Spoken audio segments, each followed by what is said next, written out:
नमस्कार स्टूडेंट्स, कैसे हो? जो बच्चे 10th पास कर चुके हैं और जिन बच्चों ने अपनी स्ट्रीम चूज करी है कॉमर्स, तो आज ये क्लास उन बच्चों के लिए है जो कॉमर्स बैकग्राउंड की पढ़ाई करने जा रहे हैं 11th क्लास में। तो ये बेसिक अकाउंटिंग की क्लास में आज आप लोगों को समझाने जा रहा हूँ। बेसिक अकाउंटिंग में देखिए हमें पढ़ना क्या है। सबसे पहले तो मैं मीनिंग बताऊंगा, what is the meaning of accounting. फिर उसके बाद सारी थ्योरी में एक साथ नहीं बताऊंगा, थ्योरी बताऊंगा बाद में। तो मैं कुछ बेसिक टर्म्स बता दूंगा जिससे आप लोगों को अकाउंटिंग समझ आने लगेगी, ठीक है। क्योंकि मैं थ्योरी पढ़ाता रहूंगा ना, तो फिर थ्योरी में आप लोगों को इंटरेस्ट नहीं आएगा स्टार्टिंग में। थ्योरी क्या है, थ्योरी तो बाद में कर लेंगे हम। थ्योरी बहुत ही कम मार्क्स की आती है, लेकिन फिर भी करनी जरूरी है। तो सबसे पहले मैं बेसिक ऑफ अकाउंटिंग बता दूं कि अकाउंटिंग का मीनिंग क्या है। What is the meaning of accounting? तो accounting is the art of recording। किस चीज का आर्ट है वो? Recording, classifying and summarizing in a significant manner, and the term of money, transaction and events which are in part at least of a financial character and interpreting the result है बच्चों, ये result है, result and result thereof ऑफ, ठीक है। तो इसका meaning पहले हमें समझना पड़ेगा। ये तो देखो 1 मार्क्स में आएगा ही, what is the meaning of accounting, you have to write this, ये पूरा आपको लिखना है। So first, accounting is the art. Art क्या होता है? किसी भी चीज में अगर आप अच्छे हो तो आपकी वो एक आर्ट है, कला है ना। तो एक ये आर्ट है, किस चीज की आर्ट है? रिकॉर्ड करने की। क्या रिकॉर्ड करेंगे? अब देखो आपको अकाउंटिंग सीखना है तो आपको एक एज अ बिजनेसमैन सोचना पड़ेगा, एक लाला जी बन के सोचना पड़ेगा रिकॉर्डिंग की, रिकॉर्ड करने की।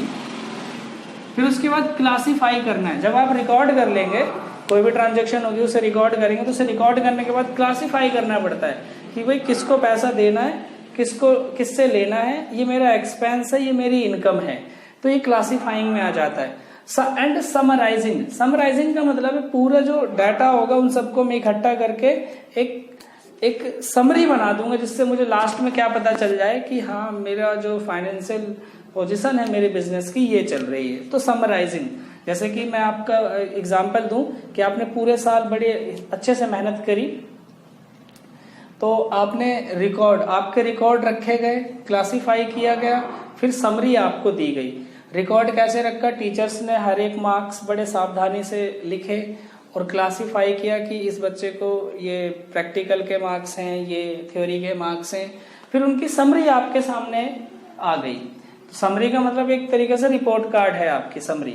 तो ऐसे ही बिजनेस में एक समरी होती है, समरी भी एक रिपोर्ट कार्ड की तरह। लास्ट में भी आपको मैं पढ़ाऊंगा बैलेंस शीट के बारे में, तो आपको समझ आएगा। इन अ सिग्निफिकेंट मैनर। अब देखो अकाउंटिंग कोई भी तो नहीं कर सकता। जैसे कि आप कोई भी स्कूल नहीं जा सकता, वैसे अकाउंटिंग भी नहीं कर सकता। मान लो स्कूल जाना है तो उसके लिए कुछ कंडीशंस होती हैं, आपको उसमें एडमिशन होना चाहिए। एडमिशन के साथ साथ आपको प्रॉपर ड्रेस में जाना पड़ता है ना मैन। तो सिग्निफिकेंट मैनर में आपको अकाउंटिंग लिखनी पड़ेगी। सिग्निफिकेंट मैनर का मतलब है अकाउंटिंग का कुछ ना कुछ रूल है, उस रूल के अकॉर्डिंग आपको लिखना है। And in term of money, accounting बिना मनी टर्म के हो ही नहीं सकता, मतलब बिना मनी के हो ही नहीं सकता। जैसे कि मैं अगर मनी का एग्जांपल दूं, आपने पेन कितने का खरीदा? 25 रुपए। ये कॉपी कितने की खरीदी? ये पेन कितने का खरीदा? 25। और फिर उसके बाद ये डस्टर कितने का खरीदा? ये व्हाइट बोर्ड कितने का खरीदा? तो ये सब क्या है? मॉनेटरी टर्म्स में है। तो ये मॉनेटरी टर्म्स में है, तो ये मनी क्या है हमारी? कम से कम टर्म कैसी होनी चाहिए? मनी टर्म जरूरी है, उसमें मनी जरूरी है। मनी के अलावा और कुछ होता है क्या बिजनेस में? नहीं।